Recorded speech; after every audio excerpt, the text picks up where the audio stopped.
You know, the most contradictory thing about YouTube is that despite the vast majority of viewers claiming to crave new experiences and content, they still tend to gravitate towards familiar trends and topics. Now, I will give YouTube some credit. The site has changed, and many smaller YouTube channels are finally bubbling up to the surface. Sadly, this doesn't change the fact that, for nearly a decade, the YouTube algorithm has propped up lifeless trends like Five Nights at Freddy's, Roblox, Fortnite, and countless others. Lifeless in the sense that they aren't exactly the deepest or most involved games, the former literally being a series that is rather thin on content, lasting only several hours for most gamers. Their longevity is propagated by content surrounding these games, which often becomes more popular than the games themselves.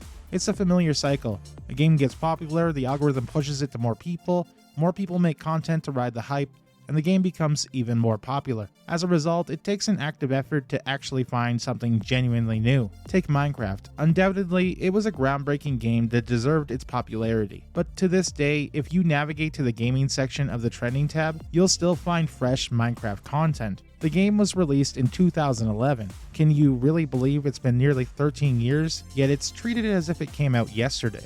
This proves to me that no matter what changes roll out in 2024, YouTube's broken system has influenced so many that this sort of behavior is simply second nature. Stop hitting yourself.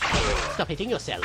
Stop hitting yourself. It's the safe, familiar choice. And despite the efforts of smaller creators and communities showcasing unique and forgotten games, they may remain obscure. Take the game I'm covering today, Assault Retribution. PlayStation Magazine Online once boldly declared it a Contra-Killer. It wasn't, of course, only Cuphead would ever come close many years later, but the point is, this game was worth talking about back in 1998. Now it survives only through scattered YouTube walkthroughs and a single review on PSX Gaming Memories. Will I do any better than them? I have no idea. And please, don't compare. They're clearly doing their best, and I applaud their dedication to creating over 700 videos. In my books, that alone deserves credit. But enough about that, let's dive into the game. Assault Retribution begins with a confusing scene of two naked people, naturally. They're injected with a strange fluid. I don't know what it is, but maybe it has something to do with why this guy has a wildly disproportionate physique. Oh my. Who knows? They gear up for battle to prepare to do something. And I'm clearly missing context here, so let's check the manual. One morning in 2198, the city of Arcadia was annihilated within the blink of an eye. An alien object fell from the once friendly skies and destroyed buildings, leaving the inhabitants either seriously wounded or dead. There were survivors, but the city faced even bigger problems. Mutinous alien creatures spewed from the wreckage and infiltrated the newly renovated city. The government sends in the Marines with only one goal: eradicate any and all alien resistance. Assume the role of Sergeant Reno J. Washington, the gruff heavy weapons veteran, or Major Kelly Doyle, a young sniper, to infiltrate Arcadia's city streets, run through the jungles of Zevia, and destroy the aliens' vessel and hive. However, keep in mind that the aliens are going to come whether you move or not, so put the hurt on the menace any which way you can. Surrender is not an option. Now, the game's case claims that Assault Retribution centers around the city of Arcadia, yet players are almost immediately whisked away to locations far beyond. Within an hour, the player is blazing a trail across the universe, enacting a plan involving the mass genocide of an invasive alien species. This is certainly a satisfactory way to drive forward a game designed around shooting everything in sight, but to be honest, I wouldn't be surprised if the story was tacked on after the game's core mechanics were developed. This sort of thing happened a lot with arcade games, which were primarily designed for simple, smooth gameplay and visual appeal. The focus was always on providing a pleasing gameplay experience with a loose story sprinkled in after the fact. Assault Retribution is undoubtedly an arcade game, right down to its awkward yet catchy menu music.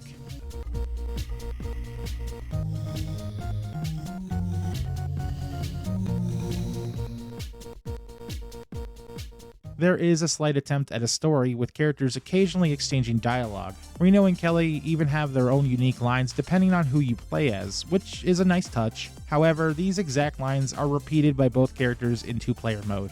All of it ultimately boils down to, oh no, let's go kill some aliens, or get through the level to escape these aliens, which isn't surprising at all. Yet contrary to what the story says, Assault takes a small twist on typical character tropes. It's the sleek and agile Kelly that is the gruff wisecracker, while the hulking Reno takes a more methodical approach. Now, seeing the big Midway logo plastered on the cover, one might expect it to fit nicely into Midway's classic arcade game lineup, and while it certainly is an arcade game, it isn't exactly a true Midway title. They only published the game in North America, with Telstar managing the European release. Candlelight Studios, the development team behind Assault Retribution, consisted of ex-Accolade developers responsible for the game Pitball. I don't know much about that game or how it might have affected this one, so I can only say that it's the only real fact I can find online about Assault Retribution that is even a fact at all. Yeah, this game is pretty invisible online, so bear with me here. Both Candlelight and Telstar would cease to exist after this title. Almost every member of either group would go on to work on at least a handful of other games, so it begs the question, were these companies just an experiment that didn't work out? Or did Assault Retribution fail so spectacularly that it brought down both the developers and original publishers of the game? It's really hard to say because aside from a team list, there is next to no information on either of these companies online. So what was so bad about Assault Retribution? Peter Bartholow of GameSpot stated that Midway's Assault Retribution is a poor excuse for an action game, falling into innumerable design pitfalls that were supposed to have been filled long ago. Reading further, it's clear that Bartholow's review is simply about how he personally didn't enjoy the game. Every game review is ultimately biased and down to taste, but this one carries a particularly strong slant. It's alright that he didn't enjoy the game, but it reads as incredibly dismissive. And with the weight of GameSpot's opinion still carried in 1998, I can't help but feel that this might have played a small role in the demise of Candlelight, or at least why they might have just packed up and called it a day. The truth is, Assault Retribution isn't a bad game at all. It was undoubtedly leagues ahead of the Contra games released around the same time, such as Legacy of War and See the Contra Adventure. While those games were absolutely pitiful, this game translates the Contra formula into 3D rather nicely, adding its own additions and twists. As mentioned earlier, players can take on the role of either Reno or Kelly. While either function identically, they both have a distinct set of 4 weapons. Reno's tend to lean towards larger, more explosive variants, while Kelly's favor precision and strategy. Well, at least they seem like they were supposed to on paper. The standout weapons are Reno's cutter, which sends out a bouncing circular laser blade, and his shock weapon, which fires an arc of electricity. Kelly's best weapons are an extremely effective beam weapon and a homing missile, useful for obvious reasons. Using these effectively in 2-player mode can shred certain bosses in seconds, which is both amazing and hilarious. Picking up certain power-ups lets the player upgrade these weapons, all the way to a +3 modifier. The trade-off is that firing starts to take up a lot of a character's ammo meter when fired, hindering weapon function when the meter is used up. On paper, this is a huge problem. However, so long as you're saving special weapons for when you need them and not just firing like crazy, you'll be fine. That, and there are copious amounts of collectible power-ups that allow you to recharge your ammo meter when expended. Other power-ups exist as well, such as a shield that makes your chosen character a walking ball of death, or provides a literal ball of death which kills everything in sight. Much like Contra, levels are designed meticulously. No section ever repeats itself, providing outstanding variety. Seriously, you can expect to go from an infested city to a downed spacecraft in a single stage, just to be launched off to an alien planet, discovering ancient structures before unearthing a hidden lab of mutant scientists, and returning on a shuttle in order to rid a space station of alien threats. You know, before going right to the source. There really is no time to be bored at all. The only thing I would consider a disappointment would be that there are no actual branching paths in single player, and while they do exist in 2-player, there are only a few, which usually consist of flipped and extended versions of certain areas. For the amount of detail that went into every area, I was really surprised to find that the 2-player mode didn't slow down at all. Only once did me and my player 2 actually see frames dipping, that being an area full of mounted lasers, spiders, and alien eggs. Well, maybe not eggs, but let's just say they are eggs. You know, for the children. Oh my. Enemy design is about what you'd think, full of dozens of different alien variations and oddly turret variations. Each has destructible limbs, well, you know, aside from turrets, and can still function without arms or other body parts at times. Assault Retribution really nails variety here, as most sections have their own unique enemy types to contend with. And by sections, I mean the segments of a level. There are whole segments of each individual mission that have their own specially designed enemies. You'll only really ever see the initial alien types reappear at times. While most of them are walking targets, I have to give credit to the mutant scientist enemies. These enemies literally burst out of their human shells as the player approaches, gun in hand. I don't think I've seen this anywhere before, not in nearly 30 years of gaming. Plus, it's just really cool to look at, even though it's just a little bit silly.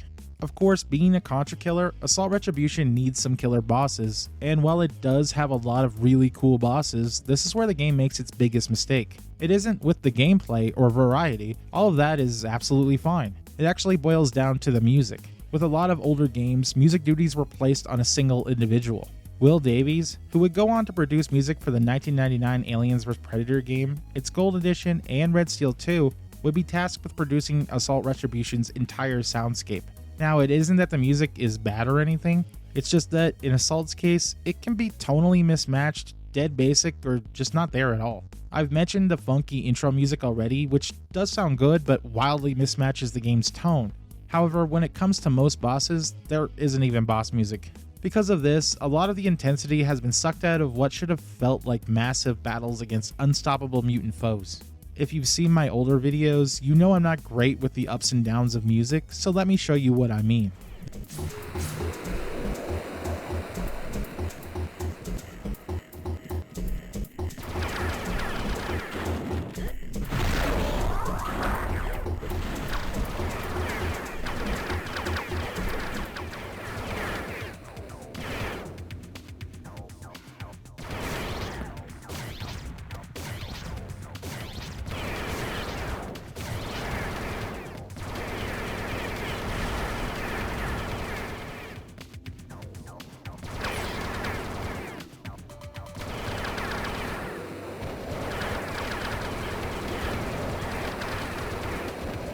The only example of boss music I could find during 4 playthroughs of the entire game happened during the final and third battle against the second stage's transparent alien hunter. But as with the menu music, it just doesn't seem to match the tone of the battle at all.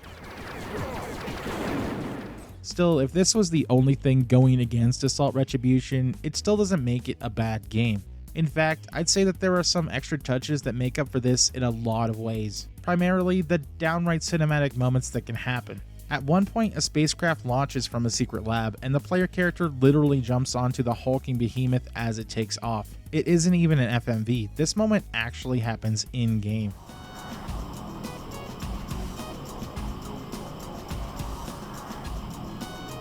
Another great bit is where the player is latched onto a cargo lift connecting 2 destroyed sections of a space station, clearing enemies and debris as they make their way across. These moments illustrate just how passionate the developers were when it came to realizing a competent Contra-style shooter.